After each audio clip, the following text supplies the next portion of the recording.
Once upon a time there lived a man who had 2 sons, but they did not get on at all well together, for the younger was much handsomer than his elder brother, who was very jealous of him. When they grew older, things became worse and worse, and at last one day, as they were walking through a wood, the elder youth seized hold of the other, tied him to a tree, and went on his way, hoping that the boy might starve to death. However, it happened that an old and humpbacked shepherd passed the tree with his flock, and seeing the prisoner, he stopped and said to him, "Tell me, my son, why are you tied to that tree?" "Because I was so crooked, but it has quite cured me, and now my back is as straight as it can be," answered the young man. "I wish you could bind me to a tree, so that my back would get straight," exclaimed the shepherd. "With all the pleasure in life," replied the youth.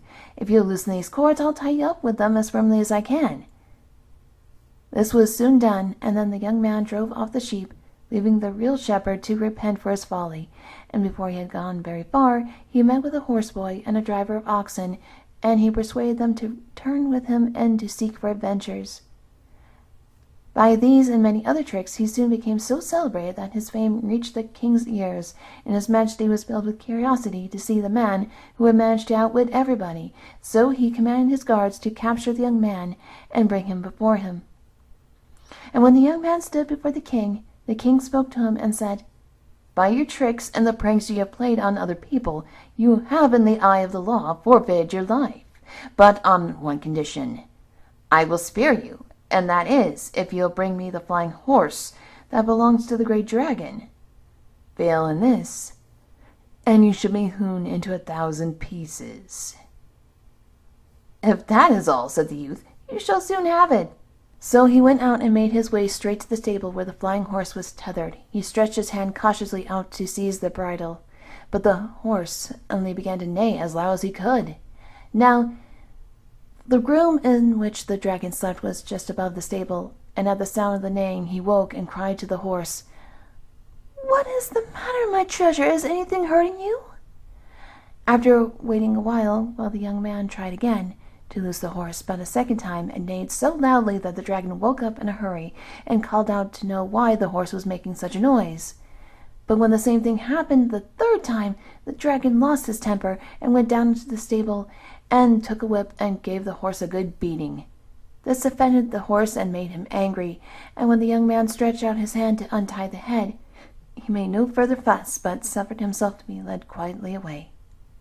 Once clear of the stable, the young man sprang on his back, galloped off, calling over his shoulder, "Hi, dragon, dragon, dragon! If anyone asks you what has become of your horse, you can say that I've got him." But the king said, "The flying horse is all very well, but I want something more. You must bring me the covering with the little bells that lies on the bed of the dragon, or I'll have you hewn into 1,000 pieces." "Is that all?" answered the youth. "That is easily done."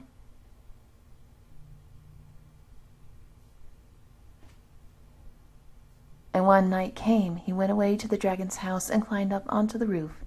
Then he opened a little window in the roof and let down the chain from which the kettle usually hung, and tried to hook the bed covering and to draw it up. But the little bells all began to ring, and the dragon woke and said to his wife, "Wife, you have pulled off all the bedclothes," and drew the covering towards him, pulling, as he did so, the young man into the room. Then the dragon flung himself onto the youth, and bound him fast with cords, saying he tied the last knot. "Tomorrow, when I go to church, you must stay at home and kill him and cook him, and when I get back, we'll eat him together." So the following morning the dragoness took hold of the young man and reached down from the shelf a sharp knife with which to kill him. But as she untied the cords, the better to get a hold of him, the prisoner caught her by the legs, threw her to the ground, seized her, and speedily cut her throat, just as she had been about to do for him, but put her body in the oven. Then he snatched up the covering and carried it to the king. The king was seated on his throne when the youth appeared before him and spread out the covering with a deep bow. "That's not enough," said his majesty. "You must bring me the dragon himself, or I'll have you hewn into 1,000 pieces." "It shall be done," answered the youth, "but you must give me 2 years to manage it, for my beard must grow so he may not know me." "So be it," said the king.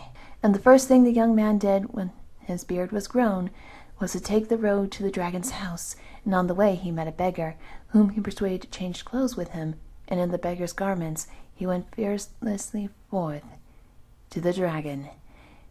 He found his enemy before his house, very busy making a box, and addressed him politely. "Good morning, your worship. Have you a morsel of bread?" "You must wait," replied the dragon, "till I've finished my box, and then I'll see if I can find one." "What will you do with the box when it is made?" inquired the beggar. "It is for the young man who killed my wife and stole my flying horse and my bed covering," said the dragon. "He deserves nothing better," answered the beggar, "for it was an ill deed. Still, that box is too small for him, for he is a big man." "You are wrong," said the dragon. "The box is large enough even for me." "Well, the rogue is nearly as tall as you," replied the beggar, "and of course, if you can get in, he can, but I am sure you will find it a tight fit." "No, there is plenty of room," said the dragon, tugging himself carefully inside. But no sooner was he well in than the young man clapped on the lid and called out, "Now press hard just to see if you'll be able to get out." The dragon pressed as hard as he could, but the lid was never moved. "It's all right," he cried. "Now you can open it." But instead of opening it, the young man drove in long nails to make it tighter still. Then he took the box on his back and brought it to the king.